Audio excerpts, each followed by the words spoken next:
All right. Fun to open up with a win. Man, great crowd, just great energy. I mean, the place was about packed to capacity. It felt like, and just a great ceremony to honor the team last year and the moment last year. I thought that was pretty special having Mike Bothwell back, and even having Jalen's parents back, and just having one more moment, to honor that team, and to unveil the banner, and I thought that was pretty neat. So credit to our students. Our students showed up tonight. I thought that was really good, and that's what we want, right? If it's as we continue to build the program, continue to build the brand. If we're playing, we want this place full. In terms of the game, it's a win. It's a 16-point win. Give them a lot of credit. I thought Chad had those guys ready to play. I thought they were confident. I thought they played really hard. And again, I get it. You get out of these games, and you're like, man, I was closer than everybody expected. What's going on and all this stuff. Like, look, we didn't play clean. That's pretty obvious. I thought we played really hard. I did think. I mean, in all the metrics, we got 8 kills, which was good to see. We got 31 deflections. So I think the effort was there. We just didn't play clean, and we fouled way too much, and we turned the ball over way too much. And they go 8 for 21 from 3. We go 3 for 21 from 3. Not going to be many nights where Marcus and PJ go a combined 1 for 12 from 3. And but again, give them credit. I thought their last 4 minutes of the first half, I thought we had a chance to really punch it. And I think the lead was 17, and they made a run. And we had a play. We took a timeout, had a play call on, and we go 3 seconds early, and then we get the 3-point block, and then they throw it out and they get the 3 ahead. And I thought that was a good momentum play for them going into the tunnel. But we had some guys step up. Davis Molnar, just found out he was playing today at about 4:30, and has been out of practice really for about 5 days. And for him to go out there and play the way he did in a critical moment just shows the competitor he is. I thought Cooper Bowser had a great debut. Obviously, we can see he's got a tremendous amount of potential. Marcus, I thought Marcus played really hard. Obviously, he had 18 points. He made some big drives for us there late. I know, like I said, him and PJ aren't going to go 1 for 12 many nights. But to come out with a 16-point win, to deal with some adversity, and to manage all that, to get some things on film, I think it's going to end up being a net positive for us.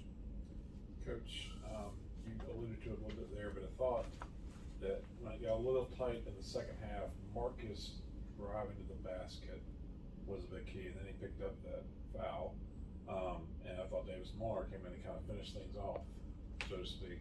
But I just thought I was impressed with Marcus's aggressiveness tonight, to be struggling from 3 a little bit, but still not lose confidence in offense, to go make other things happen offensively.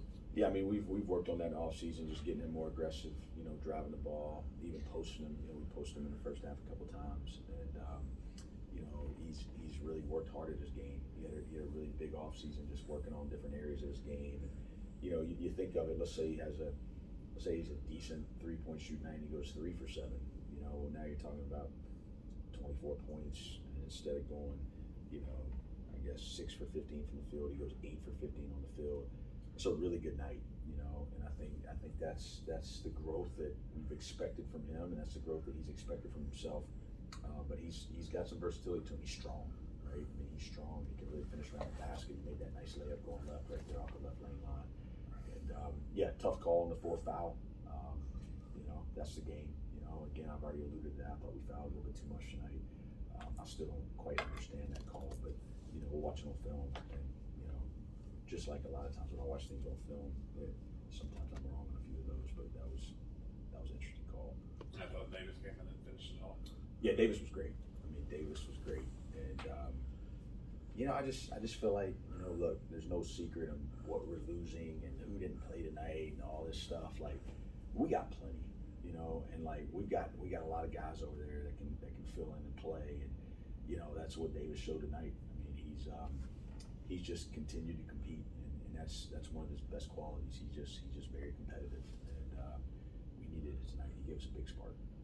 Coach, I noticed. I mean, I kind of asked this to the players as well. You guys are shooting 39 free throws tonight. I think I read a stat where Western Carolina and Stanford were among the most free throws in the country per game last year. And I know that was the emphasis for you guys in the offseason. is that something that you take as a positive out of tonight? Is that you guys were, while it might have been sloppy at times, that you guys were offensively aggressive? Yeah, I mean, I just, again, like we were .95 on offense for us, and we're always trying to be well over one. 1 point per possession. We were under that tonight. Had we not been aggressive in the basket, it could have gotten interesting. So, on a night where you're not shooting the ball well, you got to be able to put the ball on the floor. And that's what we talked about at halftime. We were 12 for 15 from 2. We were 1 for 12 from 3. It's like, hey, you guys all good, Furman. You're pretty smart. Figure that out. Drive the ball, put the ball on the ground. But then once you put the ball on the ground, you got to be able to play too. And that's where I felt like we struggled. Like if we had a straight line and we got all the way to the basket, it was good. I didn't feel like we always made the right decision when they brought a second defender over. And I think that those are some of the things that we're going to have to correct and clean up on tape. Every year when you obviously, I've been sitting here chasing football games and you've been watching practice and going through it every day. And every year this time of year, you tell us, and it's always true.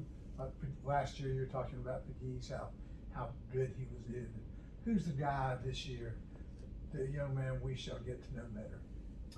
Yeah, that's a good question. I think it's going to be a lot of them, to be honest with you. I mean, I think you saw Marcus New type of role, his aggression in there. I don't think you saw everything you're going to see out of PJ Smith. I think you're going to continue to see, you saw him play hard tonight, you saw him compete, but he can really, really shoot the ball. I think there's a lot of guys that have made some big jumps, they worked really, really hard in the off season, and I was hate to see Will got hurt tonight because he's changed his whole body. He's changed a lot of his habits, and just you can see how hard he was playing defensively. So that was a little bit of a bummer. Tyrese hits that corner 3. I mean, Vanderwall. You see his competitive energy tonight, and just how infectious he is, and just the energy that he plays with. And Carter, Carter goes for double digits tonight, I believe. Carter goes 10 points. He goes 3 assists. He goes 3 for 6 from the field, 1 for 2 from 3, grabs 3 rebounds. Thought Carter played well. I think he was a little bit more under control and played with a little bit more poise. And so I don't know. I think the exciting thing is there's obviously some guys that have to continue to emerge. I wish I could tell you exactly what it is, but I'll tell you that we got multiple options. Garrett was wearing a whole new body. Yeah, he's got a whole new body. He's put on close to 15 pounds this offseason, which is good.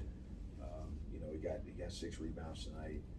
I thought he could have been a little bit more aggressive offensively to make plays, drill outs, creating action. I thought he could have done a little bit more of that tonight, but I got to watch it and see, for him to get out of the game with just 2 points. We're going to need him to get a little bit more done offensively than that, and 0 assists. I mean, he's worked hard.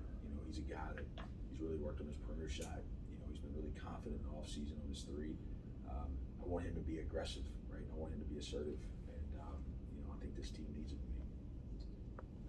Coach, you had 14 steals, and every Paladin had one, even Casey. And so that's obviously always something.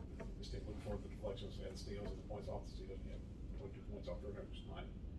So like you mentioned, the defensive effort, team-wide, throughout the team, even new guys coming in that never played for you before, they get it, right?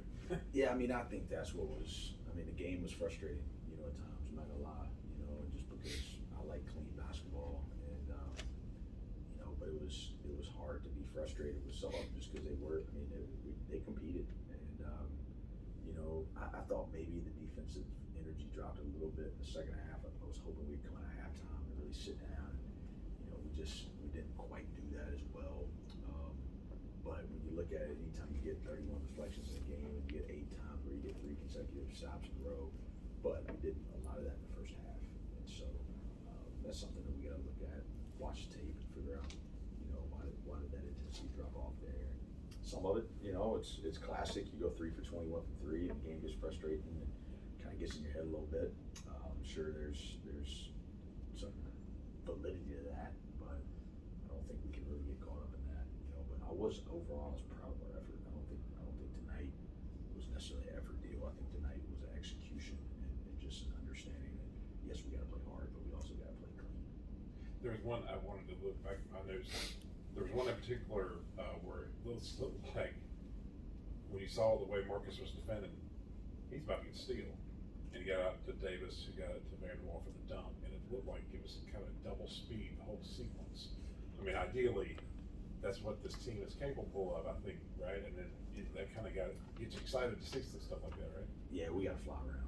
Yeah. I mean, we got to fly around, and you know, we've got to understand that's got to be part of our identity. And you know, our first 4 years, we were top 8 defense, and you know, one of the interesting things about last year, as historical as it was, it's actually my worst defensive team analytically, and I think we were 174 in the country, and so we got to get our defense better, and we spent a lot of time on it.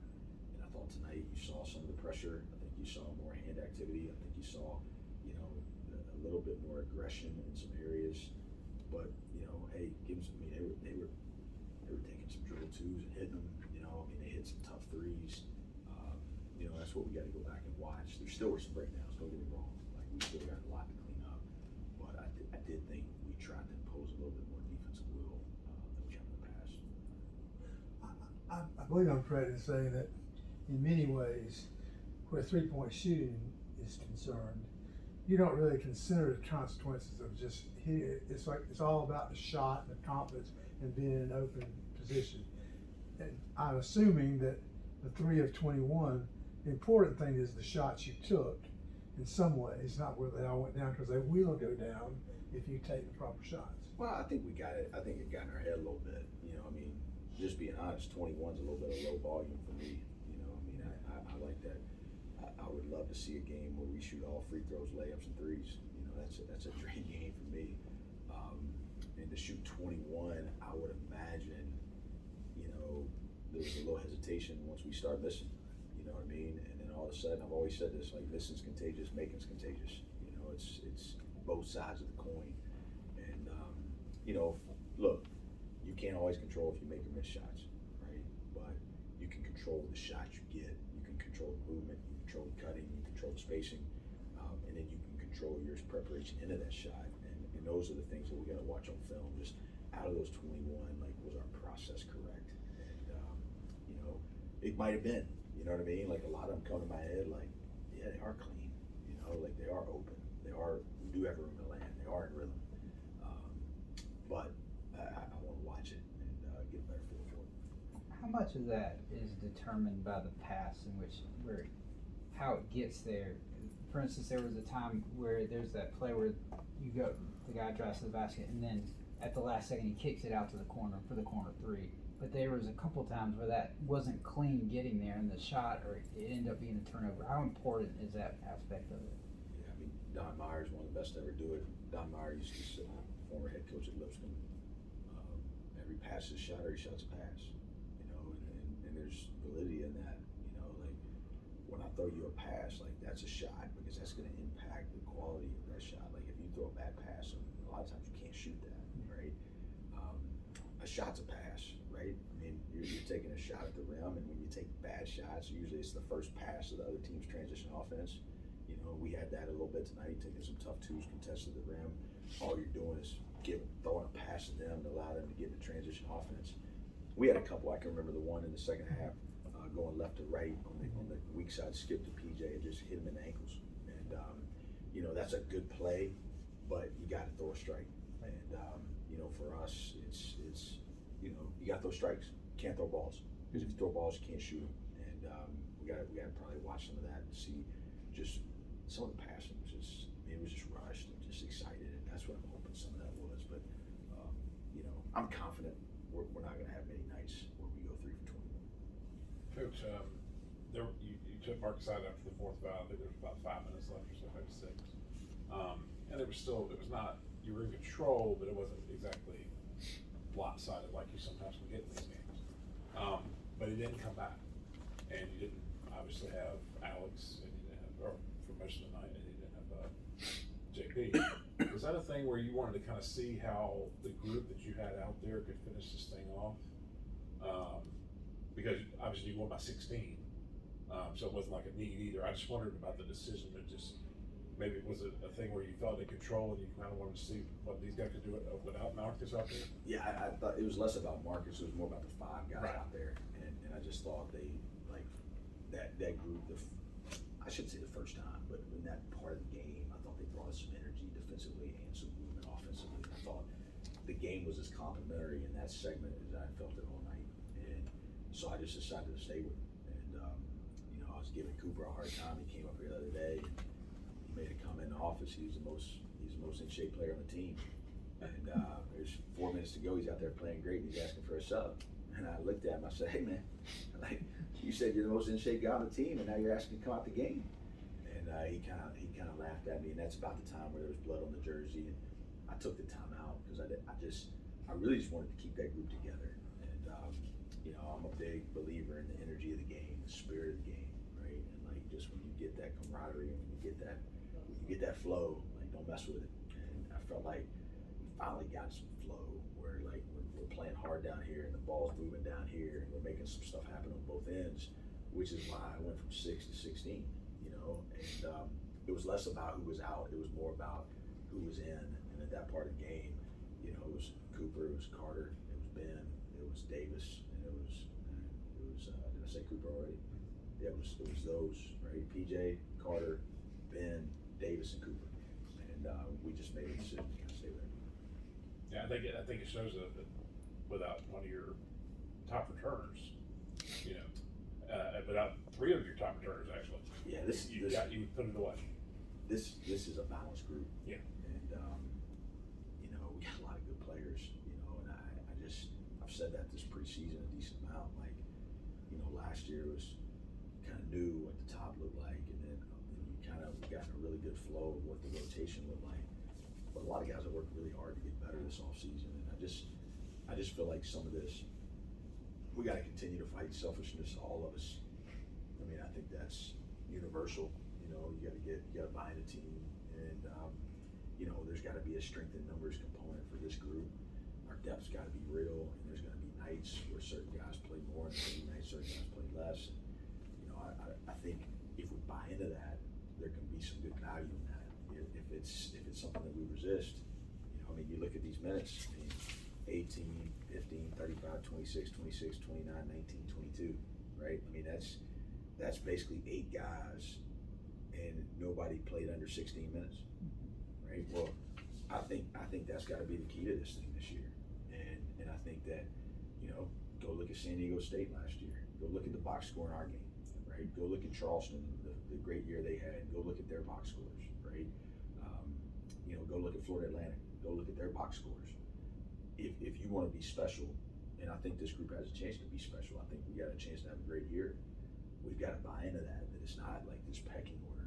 Like, yes, we've got some guys that they got some cash in the bank per se, and we understand that.